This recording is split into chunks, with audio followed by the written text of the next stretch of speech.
You guys, let's talk about grief rage. Yes, rage. That fiery, unexpected anger that can rise up when you're grieving and leave you wondering, am I crazy? Going crazy. Spoiler alert? No, you're not crazy. Grief isn't just about sadness. It is a wild freaking roller coaster of a ride, and anger is one of the sharpest turns. I have definitely felt it. After my daughter Libby died, I was mad at the whole freaking world. Mad at the universe. Mad at the driver who hit her, even though it wasn't his fault. Mad at myself for not being able to protect her. Hell, I even got mad at things that didn't even make sense. Like people who just asked me how I was doing. And I got angry because I was like, how the hell do you think I'm doing? Anger and grief is totally normal. But if you're not careful, it can take over, and that is unhealthy. So let's explore why we get so angry and how we can learn to deal with it so that it doesn't take over our lives and completely burn us out. Stay tuned.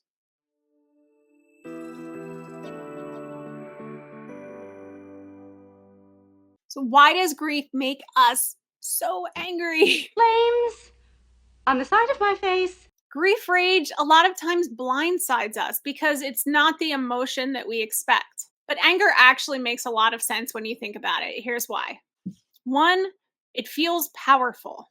Grief makes us feel helpless. But anger gives us a sense of control, even if it's temporary. It's actually easier to be mad than it is to feel the sadness and despair underneath. I don't want to feel any of this shit anymore.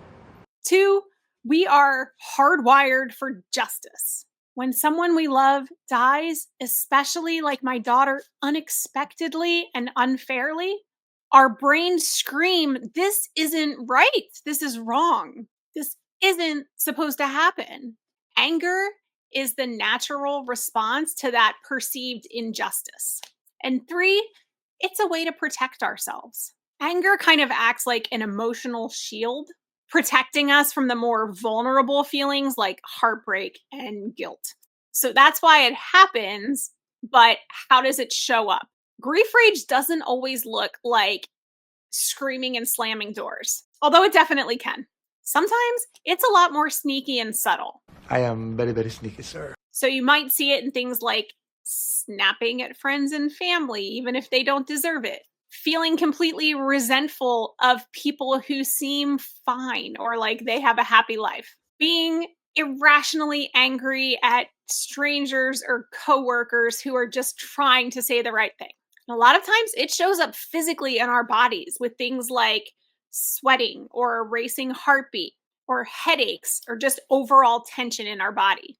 For me, grief rage showed up in all kinds of sneaky ways. Sometimes we just lose it on people, and yeah, these aren't our proudest moments. But in hindsight, you know it's not about whatever the little thing was that set you off. It's the deeper feelings of the grief bubbling under the surface, trying to make its way out. Okay, so how do we manage being pissed off all the time? The good news is you don't have to let the anger take over. Here are some constructive ways that you can process it. First things first, acknowledge it. I acknowledge you. Admit that you are angry. Pretending that you're not doesn't make it go away. It just digs it down deeper. So say it out loud. I'm mad. Write it down. Own that shit. I'm pissed off. I am really pissed off. 2, journal it out. Did you just roll your eyes? Writing can be a really safe way to get those feelings out of your body and onto the page. Don't censor yourself. Use all of the curse words if you need to. Give yourself space to just let those feelings fly. 3, try getting physical. Let's get physical.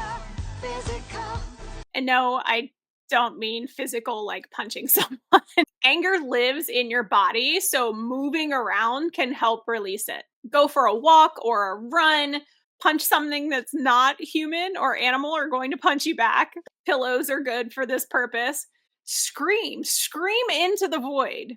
Or if you're lucky enough to have one in your area, try one of those rage rooms. I have not tried one, but apparently there are rooms where you can go and you can basically pay to just like throw and trash things and break dishes and whatever else. And that just sounds fabulous. 4, talk to someone, a friend, a family member, a therapist, a grief group. Doesn't matter who it is. You gotta talk to someone. Share what you're feeling because sometimes just being heard can take the edge off that anger.